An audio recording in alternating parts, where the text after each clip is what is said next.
Okay, so I tried to do a live stream for members yesterday and it failed miserably while I was talking about how I wanted to keep a very expensive component in this PC that's only been in there for about 4 months. It failed on its arse, which is very disappointing. So in my mind, I want to sort of continue this PC stream fund, or whatever they call it, Give Send Go campaign, with the vision of changing the PC case and doing a custom water-cooled system rather than a custom passive system, which is what it is currently. So that was kind of what I had in the back of my mind. In other words, at some point I might have another failure. That being said, having slept on it, I actually don't think that might be the case, because I sent a message to Craig, my PC guy, this morning saying we figured out which of the 4070s that are available will actually fit onto the card adapter that makes it work in this passive case once it's had the cooler stripped off it. And when I was writing the message, I said to him, I think this card's been faulty from the moment it went in, because my wife and I were moaning that the picture from Netflix, when she's watching her garbage TV, will actually stutter, and had from the start of when it went in. And so while I was saying this, I was saying I think it's been faulty from new. It suddenly dawned on me that when the card first went in, because it's having to be fitted with little strips, I don't know what you call them, thermal pads I think you call them, to attach the cooler to the memory chips rather than the die itself. They weren't attached when it first went in, when Craig and I first got the card from Paul and stripped it and put it in. They weren't quite connecting, the pads weren't the correct thickness. So what I did was take the GPU off the cooler, rearrange the pads badly because I didn't know how to do it, and then try and put it back on. And to squash the pads, I put a bit more torque onto the card to squash it onto the cooler. Now those pads don't squash, and the same time Craig came over to actually refit these pads, and that took about a week of buying various different thicknesses of pads that cost about 20 or 30 quid for these little 3-inch long pads that go over memory chips. Anyway, after trying about 4 different sizes, we eventually found a combination of 2 different sizes that worked on the 2-level cooler that was poorly designed by Monster Labo. Anyway, that particular adapter got fixed, but in that process, at least one stage, I had, in my wisdom, tried to put it back on, and I feel that I may have over-tightened it. So there's a good chance, given that it's showing memory issues, that I've actually caused this issue myself. So, although I probably won't put this out to the public, I'll put it out to my members, kind of confessional debating in this instance, just confessing to stupidity. So because of my lack of experience, probably the same for anybody, but not that that's an excuse, should have been more careful, given that I have no experience with a passive PC. It's a sort of new thing and I've never had one. So there we go. I might as well just put my hands up in the air and say, well, while I'm moaning about faulty components and how it's terrible that I've had so many, in this instance this actually might be my own fault. So I might as well just put that out there, because there's no point in making everyone think, oh, well, your power supply, which they do think, is chewing its way through GPUs. Well, no, it isn't. The 3070 cooked itself because it should have never had a 280 watt card in a machine that was only ever rated for 250 watts of cooling for the GPU. So it's just too powerful. And it was too powerful because they didn't have any GPUs when they supplied the machine, so they gave me a better one. Wonderful, eh? Well, no. But now that it has a 180 to 200 watt card, the 4070, in name only, it's the same card, right? But just the next generation on. But it isn't. It's a better card, but far more power efficient, and is definitely the correct card to go into this machine. Like I say, it's just been potentially buggered by me, which makes me feel even more bad about it, because it could be the case that, it may not be, but it just seems like, I think, what could have caused a new expensive item to fail after 4 months, what have I done with it? Well, I've touched it, so there's a good chance I've done it. Anyway, so that's it. I just wanted to give an update. I will try and have a show today. So as you can probably tell, because it's an intermittent fault, or a fault that occurs after a few hours of use, it doesn't mean I can't use the computer. It's right there. I'm not going to bother showing you. It's there. But it's wired up, it's working. I did do a 15-minute live stream yesterday evening, but the computer had been or was being stressed at the time I started, so it was like at the end of the process to put extra strain on by getting OBS to encode and record and live stream. And that obviously pushed it over the edge after only about a 15-minute live stream and about a 30-minute recording of just me playing a game and talking to members. But like with this video, it's just the case that I've just got to let you know what's going on, as many of you are the people who are actually giving me money. So I may as well update you on what's going to happen with it, which is to say that, like I say, I've let Craig know, order whichever of the, I think there's 5 GPUs that can actually fit into it.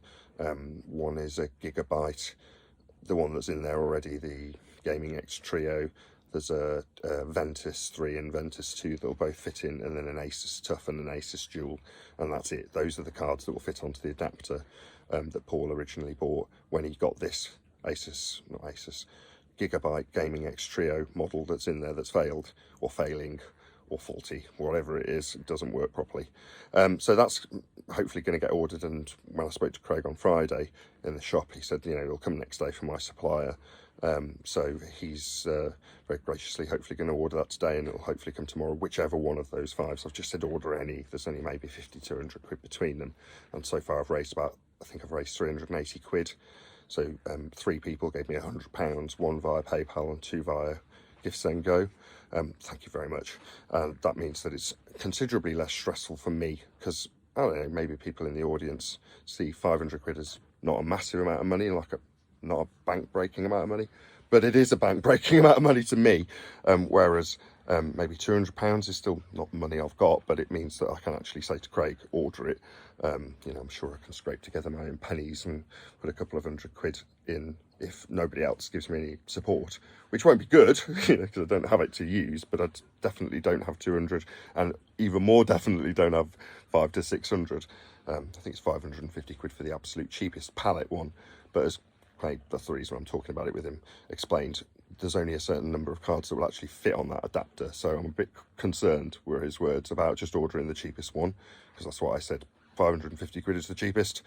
Put the cheapest one in. If they're going to fail after 4 months, I'm not going to spec it with the best of the best, as Paul did. He bought what was considered to be the best one in the range, the Gaming X Trio. I think the only other better one was a Strix, which no one could get hold of. It didn't really exist at the time.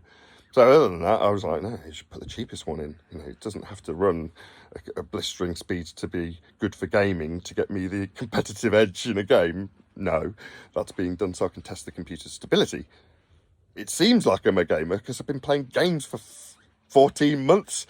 I showed my wife yesterday. I was like, look at this, right? I was testing the computer for a live stream. It was one of the streams that was more successful. It was a couple of hours long and got published on the second channel yesterday. And that members live stream, I made like a 200-meter shot in Fortnite. I'm like, I'm becoming a gaming expert because the computer's been unstable for 14 months, and now I can make a 200-meter shot like a guy about 2 pixels big. It's like, this is not my skill set. This is not something I want to develop. I do not want to suddenly be known as being a Fortnite player. Not that I've got any disrespect for anybody who makes their reputation playing Fortnite. More power to you, but that is definitely not my bag. You know, my bag is being good at debating, and, you know, having a spectator shot of maybe something going on in the background, if I ever did use it, would be the only purpose, so that it was something a bit more interesting visually, because the show does get a bit boring in the after show if you send the same slides over and over again visually. So that's its only purpose that it's ever going to serve for me. So therefore, do I need a better graphics card? I've got no desire to go out and get a 4090 or a 4080, or, you know, change the PC so it will accommodate those graphics cards. I just want it to work and be tested as working, and then I can stop playing games and get on with what I actually do to earn a living, which is debate Flat Earth. So that's it. That's my update on the computer. I've got it bright and early after, you know, not sitting in front of the computer. I may look tired because I've only just got it, but literally I feel far more rested because I haven't spent hours and hours and hours testing this computer, because I know it's going to be changed. Now that will change as soon as the new graphics card come in. I've got to start that process again, but I hope in this instance that testing process won't take very long, and, you know, I'll bung in the card, run a stream with a game, and it'll work, and that'll be it. Be like, okay, well, that's all I need to do. I just need literally to be able to, I want to do a week. So it's always this case that I will get to about Thursday and I'll start telling my wife, I've conquered this computer. I've tamed it. I've tamed the beast. I've made it work. No, I haven't. No, it'll get to Friday and then it'll fall over on Friday's show like it did last week. It's been like that for 14 months. And I hope that, let's say Wednesday, I get the card in, start to do things that I haven't done that I wanted to, like back up my actual C drive with the Windows install on, so I don't have to go through this process if I lose a hard drive again. So I've got it on like a really large hard drive in a caddy. Anyway, that's what I want to do. So I've just never got to that stage, because every time you go, right, if I can get the computer stable for a week, I'll back up the C drive knowing that everything's fully stable and that's a place I want to go back to. Never got to that stage where I've backed up the C drive in 14 months, because it's never been like, yeah, I would want to go back to this stage where the computer is at, because now I wouldn't want to back it up today knowing that it's not stable. What's the point? You go back to that Windows if you have a fault with the hard drive and it's got the fault that it had when you backed it up and made a mirror of your made a whatever ghosted image of your operating system. So hopefully that's what I'll do after the new GPU goes in, whichever one it may be. I'll do a backup of my C drive, so I've actually got some ability to restore a working show after only maybe a day if I lose the main hard drive, which, as Craig was telling me, is the most common one that people lose. So yeah, I want to make that mirror. I just want the computer stable first. So hopefully by the end of next week, after the GPU's been fitted and definitely working, and I've done next week's Monday through Friday's shows, I can say this computer's stable, do my backup, and then never think about it again or e-beg for it again. That's the objective anyway. So I don't know what else to say. Starting to get out of breath because I'm getting exasperated and stressed just talking about it. So I'll probably round out this video here. Thanks for listening. I've been Nathan Oakley. See you in the next video.